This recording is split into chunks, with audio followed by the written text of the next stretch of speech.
date is to, let's say, the year 1806, when Boston entrepreneur Frederick Tudor decided to sail to the Martinique Islands with a precious cargo. He had harvested ice from frozen rivers in Massachusetts, and he thought he could make a killing selling this to the islanders in the tropics of Martinique. There was only one small problem in his plan. The islanders had never really ever had a cold drink. They did not know about this thing called ice cream, nor had they ever really tried anything like refrigeration. So they found this substance to be an interesting curiosity, but one of no value. And as a consequence, his precious value melted away, unsold and underappreciated.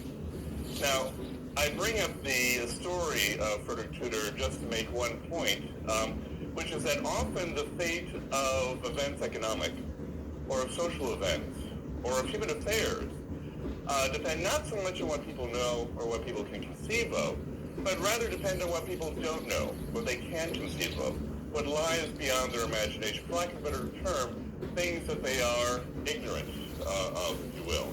Now, as Andrew mentioned, I'm a psychologist, and my wheelhouse, so to speak, is the study of human misbelief, how people come to believe things that simply aren't true or cannot be true.